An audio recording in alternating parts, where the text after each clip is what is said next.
I would now like to talk about LC circuits, which are circuits with inductors and capacitors, and they may be one of the most important applications of inductors in our day-to-day life these days.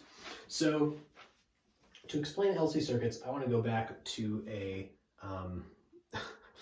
Physics 109 or engineering dynamics concept that we have seen before, and that is a mass on a spring. So I would have done this demo in lecture, of course, in person, probably not with a tenderizer mallet and rubber bands, but this works just fine. So we have something with a spring constant, and here this is just acting as a mass, and if we have a mass hanging from a spring, we can get it to oscillate at a particular natural frequency, right? And there are other, well, I can go on with that demo for a while, so we'll just cut it off there. So a mass on a spring,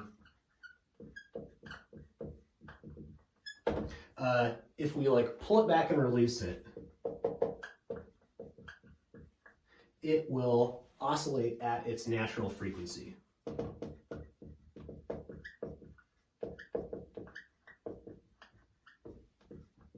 And this oscillation happens spontaneously. We don't have to move our hand up and down to get it to oscillate. Pull it back, let it go.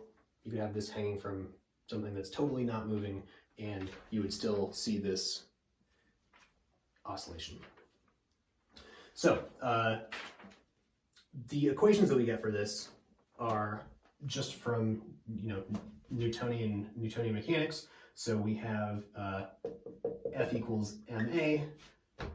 Our acceleration is the second derivative of our position, and our force on the mass is minus kx. So that is, if x is up, our force is down. If our position is down, negative, our force is pointing up.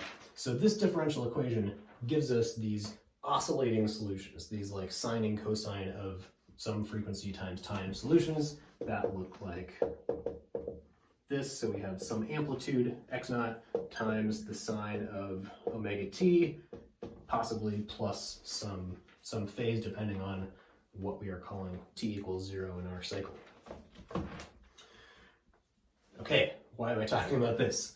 Because I kind of already said that inductors behave as if our current had some inertial mass, it's hard to push to get going, and once it's going, it's hard to slow down and stop. And we already said that capacitors are like springs. They can store energy. You put this potential difference between the ends, that's like stretching the ends apart, and yeah. So I want to kind of walk us through how that works, or how that applies to an LC circuit. So here is our LC circuit, and we are going to start with some charge or some energy in the circuit somewhere. So let's say we start with charge on this capacitor, and maybe we start with the switch open. So we charge up this capacitor with some battery, we let the battery go, and now we can close the switch to get this process going. Okay, so far, this isn't all that different than the beginning of our LR circuit. So the inductor has a voltage across it, so the current through it is going to start to increase. So we close the switch, the current increases, and it is going to keep increasing until, well, di dt is like delta V, right? So it is going to keep increasing until delta V equals 0. That is until Q equals 0. So when we have depleted all of the charge from our capacitor, our current is going to reach its maximum value. So at that point in time, our circuit looks like this. We have a current flowing through our inductor that is like our maximum current, and we have 0 charge on the capacitor. I guess I should say over here we have the maximum charge on our capacitor and no current flowing through the inductor. the current flowing through the inductor is the current coming through the capacitor. I'm just saying the current is, very relevant to what's going on in the inductor. That's why I'm calling it the current through the inductor. Okay, so we're at this point, Q equals 0, we're at some I max. If this was a resistor, we would say, oh, well, if this Q equals 0, this voltage is 0, and so we don't have current over here. But this is an inductor, right? It's like our freight train. Freight train is going, and we've now made the hill 0. The hill is now flat, so the freight train isn't speeding up anymore, but it's still going. It still has momentum. So what happens after this is that our current continues, but it starts decreasing.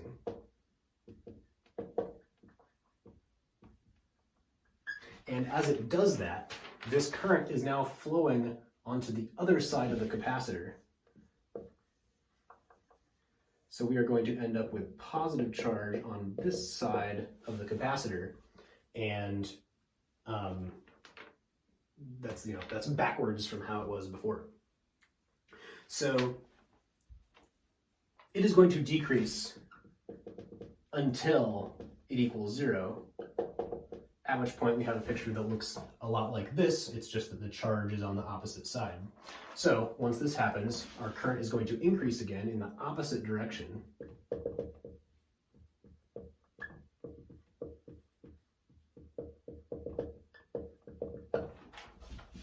And it's going to do this until Q equals 0 again. So at that point in time,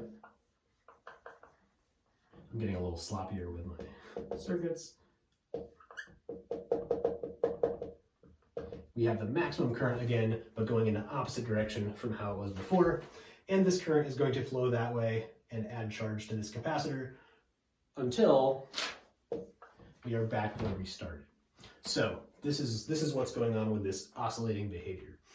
Next time we'll go into some more detail on the equations representing what's going on here, but I wanted to talk about a couple things before we do that. Most importantly, I said inductors and capacitors could both store energy, and this is analogous to our masses and springs, right? Springs can store potential energy when they're stretched or compressed. Masses can store kinetic energy when they have velocity, 1/2 mv squared. So in this circuit, so in our mass and spring dynamics, sometimes we have potential energy of the spring being stretched and the mass has no energy. Sometimes our mass has all the energy and our spring is at its equilibrium position, right? So as this oscillates up and down, there is some equilibrium position here where the net force on our mass is 0, where it's not feeling any acceleration, and at that point, that is when the mass, the mallet, has its maximum velocity, and when the spring has its least amount of potential energy stored. So our LC circuit is very similar. Sometimes we have all of our energy stored on the capacitor in the form of this charge separation with Q max. Sometimes we have all of this energy stored in the form of this current flowing through the inductor, I max. This energy is going to oscillate back and forth between the two indefinitely.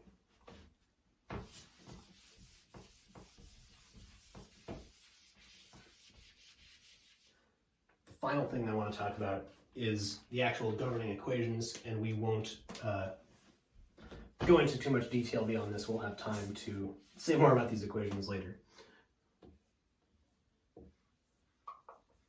So if this is what our circuit looks like, just an inductor connected to a capacitor, Kirchhoff's law tells us that, Kirchhoff's voltage law tells us that the voltage across the capacitor plus the voltage across the inductor is 0. So that means these two voltages have to be the same. And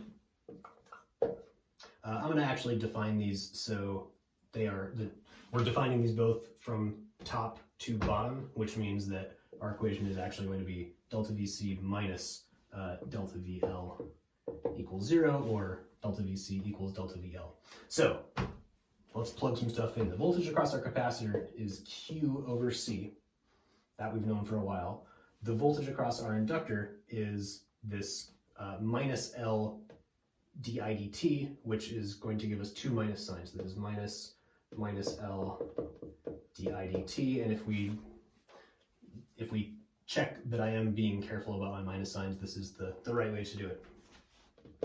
So we end up with a plus here, and we know something else. We know that, we can say this two different ways. Our charge is the integral of our current, or conversely, our current itself is the time derivative of the charge on the capacitor, right? The current through the inductor is how fast the charge is building up on the capacitor. So we can rewrite I as dq dt, and that means that di dt is the second derivative of the charge. So now this equation looks a lot like the equation we had for the mass and spring, and as a result, we get very similar looking solutions. So I'm just going to do one last rearranging of this, pulling this over on the left side and moving Q over C over to the right side. So we get the second derivative of Q with respect to time is equal to minus 1 over LC times Q. And so the second derivative of this function pulls a constant out in front of it and nothing else, and that is where we will pick up next time.